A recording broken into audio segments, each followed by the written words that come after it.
आइए अब हम संध्या के इस पवित्र और पावन बेला में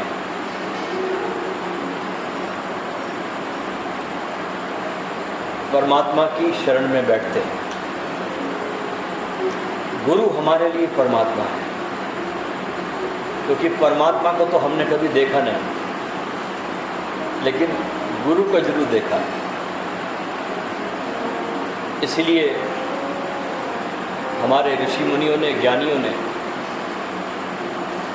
गुरु को ही ब्रह्मा, गुरु को ही विष्णु और गुरु को ही महेश्वर कहा।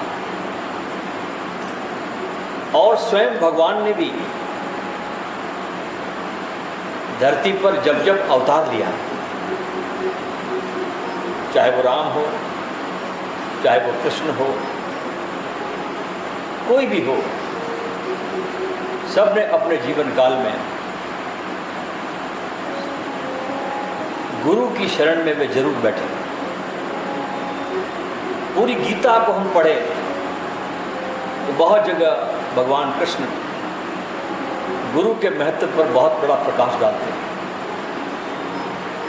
कबीर के गीतों को देखिए आप, नानक के गीतों को देखिए, रैदास के गीतों को देखिए, सारे ग्रंथ हजारों साल से गुरु की महिमा का गीत गाते हैं।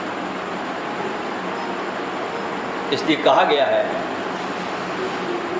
गुरु के प्रति कि हे मेरे प्रभु, हे मेरे प्रभु, तू इतना बता दे तुझको मैं क्या अर्पण करूं। हे मेरे प्रभु, तू इतना बता दे मुझको कि मैं क्या अर्पण करूं। तेरी शरण को छोड़कर मैं जग की शरण को क्या करूं। फूलों में बस रहे हो तुम,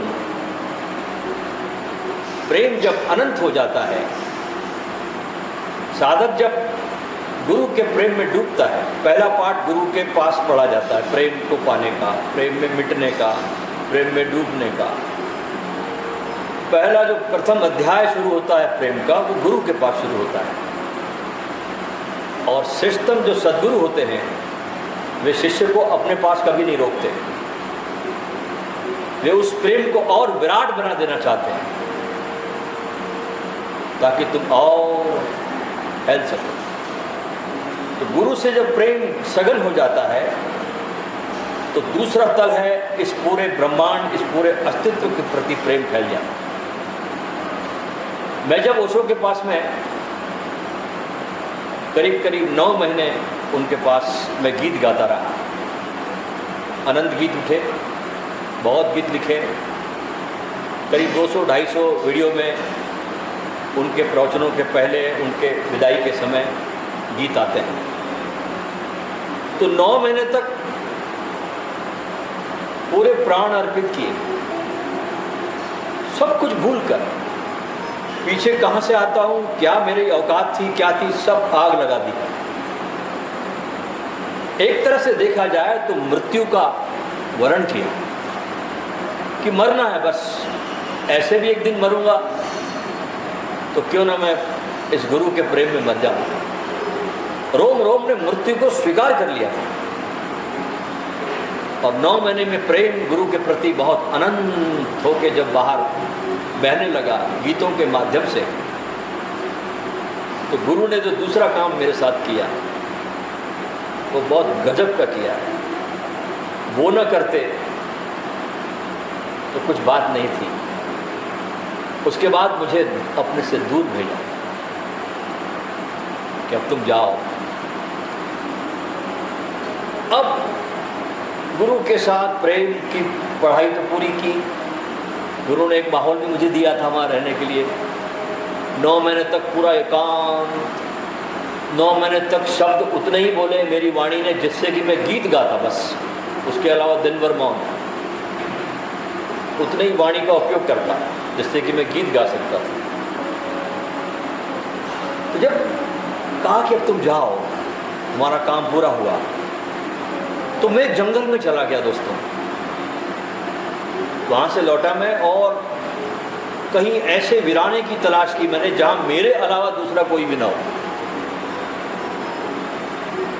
तो मैं जंगल में चला गया पचमढ़ी की पहाड़ियों के पास। वहाँ बस एक चौकीदार था जो मेरा खाना बनाता था और एक बस मैं था, और उसके आसपास मीलों तक जंगल फैला हुआ था। कभी कभी दिन में भी वहाँ जानवर दिखते थे, कभी रात में आवाज़ें आती थी जानवरों को। ऐसे घने जंगल में मैं चला गया और 3 महीने तक वहाँ पर रहा। और वहाँ पर जो फिर प्रेम का जो दूसरा चरण था जिसमें बात हो रही कि फूलों में बस रहे हो तुम, कलियों में खेल रहे हो तुम, जो सेकंड तल जो था, जो सिर्फ गुरु की तरफ फोकस था, वो पूरे अस्तित्व पर बिखरा। मैं सूर्यास्त को देखता और रोता, मैं सुबह सूर्योदय को देखता, मैं लीन हो जाता, मैं वृक्षों को झूमते देखता, उनके साथ मैं भी झूमता। इन्हें प्रेम ऐसा हो गया उस समय कि संभाले नहीं समझ। कोई मिलता नहीं था उस जंगल में बांटने को, तो मैं वृक्षों को गले लगा लेता, मैं किसी गाय के पास जाके खड़ा हो जाता। ऐसा गुरु ने कमाल किया, जो पास में रह के काम नहीं किया वो दूर भेज कर काम किया। इतना प्रेम को बिखरा दिया पूरे अस्तित्व को। तो कह रहे फूलों में बस रहे हो तुम, कलियों में खेल रहे हो तुम, मेरे तो मन में तुम ही तुम। मंदिर जाकर अब मैं क्या करूं, अब मैं क्या करूंगा मंदिरों में, मस्जिदों में, गुरुद्वारों में जाकर के, क्योंकि तो जगत पूरा मंदिर हो गया। आगे गाते हैं, चंद्रमा बनकर अपने ही तारों में जगमगा रहे हो तुम। देखो आज शरद पूर्णिमा है, हम लोग तो पूर्णिमा भी याद करते हैं तो कैलेंडर में याद करते हैं। आज का आदमी इतना अस्तित्व से टूट गया है कि पूर्णिमा भी हमको दिखाई पड़ती है मात्र कैलेंडर में कि आज पूर्णिमा है। अस्तित्व से हमारे नाते टूट गए और साधना ध्यान है इस परम अस्तित्व से अपने को जोड़ना और जोड़ते जोड़ते लीन कर देना, मिटा देना। अपने को बचाना नहीं, बचता भी नहीं, बचाने की तो बात दूर हो गई। जहां आप इस अस्तित्व को प्रेम करने लगते हो, इस विराट तत्व को, आप बचते ही नहीं, बस वो ही बचता है। चंद्रमा बनकर आप ही तारों में जगमगा रहे, इसलिए तेरी छवि के सामने दीपक जलाकर मैं क्या करूं। नानक कहते थे ना, इस परम प्यारे की आरती में झिंगुर भी गा रहा है। रात को देव कहता है झिंगुर गाते हैं, कभी सुनो झिंगुरों की आरतियाँ, एक से एक सुर छिड़ते हैं, एक से एक ताल मिलाते हैं वो लोग, एक वो उधर से सवाल करता है, इधर जवाब आते हैं झिंगुरों के। कभी सुनिए आप अस्तित्व को, फूलों की सुगंध को देखिए। हम क्या परमात्मा के लिए अगरबत्ती जलाएंगे, उसने इंतजाम अपना पहले ही करके रखा। फूलों से खुशबू उड़ती है, रात तारों से आकाश भर जाता है, चांद से आकाश उजाले से भर जाता है। रामकृष्ण परमहंस बहुत सुंदर एक बात कहते थे। वे कहते थे कि हमारा जो मन है वो एक हाथी की तरह है, कितना भी नहलाओ, कितना भी धुलाओ, फिर सूंड से धूल फेंककर हाथी अपने शरीर को गंदा करता है। ऐसे ही हम भी है, लाख सत्संग कर ले, लाख पढ़ ले, लाख ध्यान कर ले, गंदगी को खींचने में हम लोग माहिर हो गए, फिर धूल चढ़ जाती है। इसलिए बार बार जब तक आपके भीतर वो प्रेम की चिंगारी नहीं आती और आपका बारूद भभकता नहीं, तब तक आपको सत्संग की जरूरत है। और एक बार वो बारूद में आग लग जाए जो आपके भीतर बारूद है, उसमें आग जब लग जाए तो फिर आपको किसी की जरूरत नहीं। फिर आप ही दिया और आप ही तेल है, आप ही डंडी और आप ही तराजू है, और आप ही बैठा तोलता है, घट घट में पंछी बोलता है। फिर आवश्यकता नहीं है, लेकिन उसके पहले सत्संग की बहुत बहुत जरूरत है। भक्ति करने का ढंग कृष्ण ने दिया है। कृष्ण कहते हैं गीता में योग युक्त होना। क्या होना? ध्यान से सुनिए, योग युक्त होना। समझो ध्यान से कि हमारा वियोग किससे हुआ। कृष्ण कहते हैं योग युक्त होना, तो पहले ध्यान दे कि हमारा वियोग किससे हुआ है, ताकि हम योग युक्त हो। उससे अगर हमारा योग हो जाए, जिससे हमारा वियोग हुआ है, तो जीवन में शांति आती है। और उससे अगर योग नहीं हुआ, जिससे हमारा वियोग हुआ है, कुछ भी कर लो, लाख उपाय कर लो, कुछ भी इंतजाम कर लो, शांति आती नहीं। अशांति के बादल और तेज होने लगते हैं, पहाड़ खड़े होने लगते हैं। हर तरकीब खोटी पड़ी, क्योंकि आखिर जिंदगी छोटी पड़ी।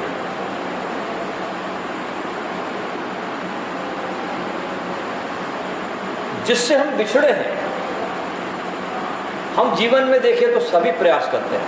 हमारे कमाने का उद्देश्य है कि हम शांति से जिए, सुखी होकर जिए।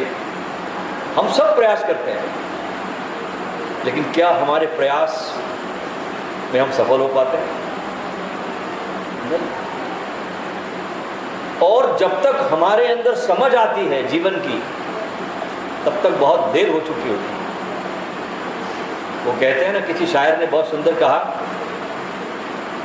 कि जीवन खत्म हुआ तो जीने का ढंग आया, और शमा जब बुझने लगी तो महफिल पे रंग आया। मन की मशीनरी ने तब ठीक से काम करना शुरू किया, जब तन के हर पुर्जे पर जंग आया। तब तक बहुत देर हो चुकी होती है।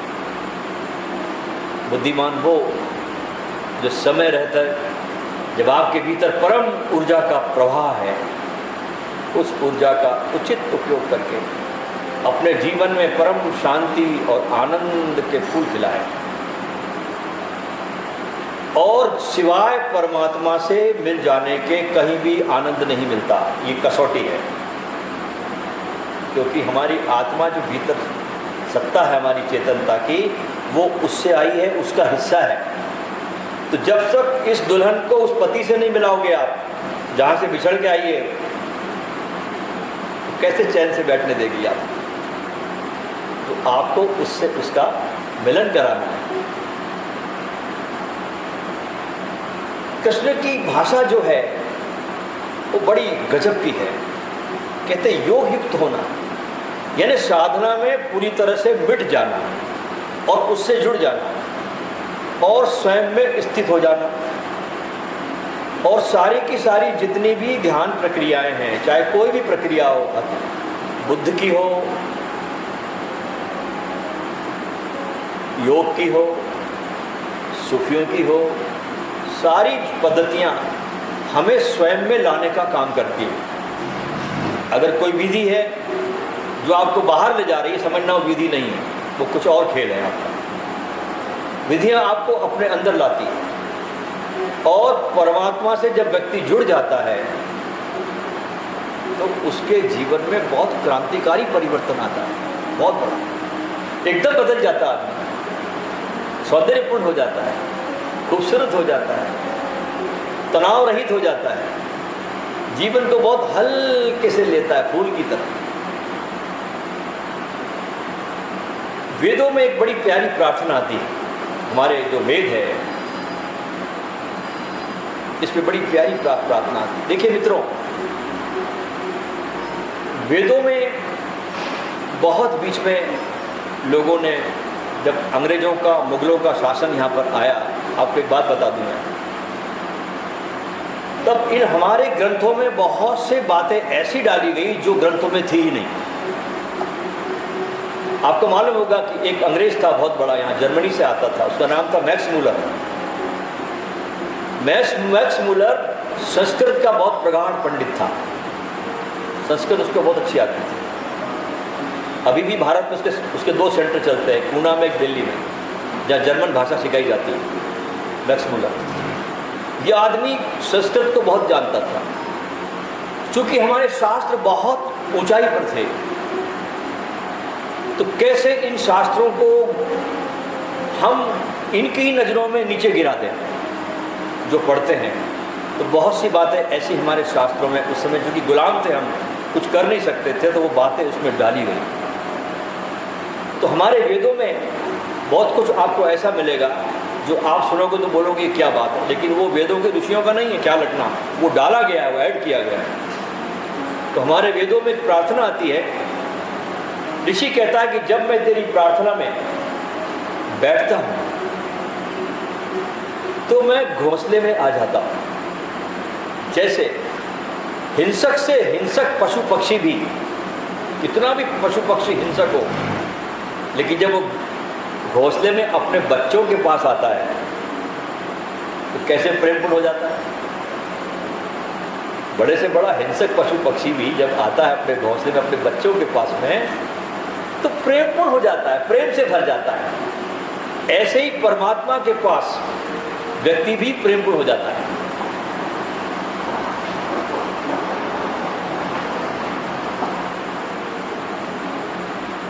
हम सदा ही जीवन भर अनबैलेंस होकर चलते हैं, हमारे जीवन में बैलेंस नहीं होता। हमें इसका होश ही नहीं है कि कब रुकना है और कब चलना है। हम जिंदगी भर दौड़ते दौड़ते रहते हैं, कभी रुकते नहीं। चलना भी जरूरी है, दौड़ना भी जरूरी है, और रुकना भी जरूरी है। किन किन परिस्थितियों में क्या निर्णय लेना है, ये भी हमें इसका ज्ञान नहीं। हमारे पुराने युगों में बड़े बड़े महाराजाओं के पास उनके सद्गुरु होते थे, जो उन्हें विकट परिस्थितियों में, संकट की घड़ियों में उनका मार्ग प्रशस्त करते थे। अगर देखा जाए जीवन में दोस्तों, जितनी ज़्यादा गति होती है उतना ज़्यादा होश रखना पड़ता है। बैलगाड़ी वाले को इतना खतरा नहीं है, लेकिन बड़े वाहनों के लिए बहुत जरा सी बेहोशी और बहुत बड़ा खतरा हो जाता है। अमेरिका में एक बहुत बड़े साइंटिस्ट हुए जिन्हें दुनिया मुनरो के नाम से जानती है। ये बड़ा साइंटिस्ट हुआ अमेरिका में। उन्होंने स्पेस में एक यान छोड़ा, लेकिन वो यान गुम हो गया। आपको मालूम है, यान गुम हो जाता तो उसका पता नहीं चलता, कि कोई खबर नहीं पड़ती कहाँ चला गया। धरती से कांटेक्ट खत्म हो गया, वो गया, क्योंकि इतना विराट है ये आकाश। और कहा जाता है कि ये तो एक आकाश देख रहे, ऐसे 7 आकाश जिसके पार और भी है। इतना बड़ा स्पेस है ये। इसी स्पेस में सब घूम रहे हैं, ये चांद, सितारे। धरती जैसे हमारे धूल का कण कैसा होता, उतना बड़ा ग्रह है। सूरज को मान ले कि संतरा, लेकिन इससे बड़े बड़े ग्रह हैं हमारे पूरे ब्रह्मांड में। तो यान गुम हो गया, उसका कहीं पता नहीं चला। आखिर वैज्ञानिकों की मीटिंग हुई, पूरी बैठक बैठी, उनकी मीटिंग हुई, ये पता लगाने के लिए कि गलती कहाँ हुई, यान भटका कैसे, कहाँ चला गया, क्या गलती हमसे हुई, ऐसी कौन सी गलती हुई कि जिससे यान लापता हो गया। तो पूरा मीटिंग बैठी सारे वैज्ञानिकों की, तो मालूम हुआ उनको कि कंप्यूटर के किसी एक्टिवेशन में एक 0 लगाना भूल गए थे। कंप्यूटर के किसी एक्टिवेशन में मात्र एक 0 लगाना भूल गए थे। इतनी छोटी सी गलती और इतने भयंकर परिणाम लाती है। इसी प्रकार हमारे जीवन की गलतियां, छोटी छोटी, एक जीरो नहीं लगाया तो इतनी बड़ा हादसा हो गया। हमारे जीवन की गलतियां धीरे धीरे हमारे लिए दुखों का पहाड़ बन जाती हैं, छोटी छोटी गलतियां। इसलिए समय रहते साधक ने ध्यान में डूबना चाहिए, अपने जीवन को विकसित करना चाहिए और 24 घंटे में कम से कम, जैसे 2 समय भोजन करते हैं ऐसे 2 समय ध्यान करना चाहिए। एक सुबह, मजे की बात है कि हम खाना खाने में तो बहुत होशियार हैं, लेकिन ध्यान करने में होशियार नहीं है। हम जैसे लोगों को देख के तुलसीदास कहते हैं कि राम नाम में आलसी और भोजन में होशियार, तुलसी ऐसे जीव को बार बार धिक्कार। कि मनुष्य का रूप धारण किया है, सिर्फ खाना ही खाते रहता है जानवर की तरह और राम का चिंतन नहीं करता। जिस मालिक ने इतना जीवन दिया, तुमको शरीर दिया, रोग मुक्त शरीर दिया, तुमको श्वासें दी, तुमको धन देता है, खाना देता है, वायु देता है, पानी देता है, सब उससे ही आ रहा है, ध्यान रखना। आसमान से कोई चीज नहीं टपक रही, सब धरती दे रही तुम्हारे को, सारा धरती से आ रहा है। धरती अपना पेट्रोल सोख ले भी अंदर तो तुम्हारे सब जहाज बंद हो जाएंगे, तुम्हारी सब गाड़ियां रोड पे खड़ी हो जाएगी। सब धरती से आ रहा है, सब परमात्मा तुमको दिए जा रहा है। एक दाना डालते हैं धरती पर, भुट्टा बन जाता है। चमत्कार देखते हो आप। इसलिए परमात्मा के प्रति बहुत धन्यवाद से भरना है, अपने जीवन के प्रति बहुत अहोभाव से भरना है, रोम रोम से उसके प्रति बहुत प्रेम से भर जाना है। और जितना हम उसके प्रति प्रेम से भरते हैं परमात्मा के प्रति, वैसे वैसे परमात्मा के चरण हमारी तरफ चलने शुरू हो जाते हैं। क्योंकि प्रेम संवेदनशीलता है। प्रेम से जब आप किसी को पुकारते हैं तो परमात्मा को आपके पास आना ही पड़ता है। आइए इसी भावदशा के साथ हम आज इस संध्या के सत्संग में प्रवेश करते हैं, खूब मस्ती के साथ। क्योंकि संध्या का जो सत्संग है ये बहुत ऐसा ही जैसे मान लो दिन भर का थका हुआ पक्षी आकाश में उड़कर अपने घोंसले में आ गया और अतिशय प्रेम से भर गया है। ऐसे हमको भी इस संध्या सत्संग में बहुत प्रेम से भर जाना है और उस प्रेम को अपने नृत्य में प्रकट करना है, नाचने में प्रकट करना है। देखिए, नाच सिर्फ मनुष्य को सौभाग्य मिला है, देखा जाए कि वो रोम रोम उसका नाचता है। तो नृत्य में प्रवेश करें, पहले होगा गीत, उसके बाद होगा सद्गुरु की उपस्थिति में रिकॉर्ड किया गया उनका संध्या दर्शन का संगीत। उसके बाद 3 बार ढोल बजेगा, आपको नीचे बैठ के शांत होकर बैठ जाना है। फिर कोई भी बॉडी मूवमेंट नहीं, संगीत बजता रहेगा लेकिन संगीत पर आप कोई प्रकार की हरकत नहीं करेंगे, बस तटस्थ होकर जैसे स्टेचू बैठ जाता है ऐसे मूर्ति बन के बैठेंगे और संवेदनशील होते जाएंगे बहुत भीतर।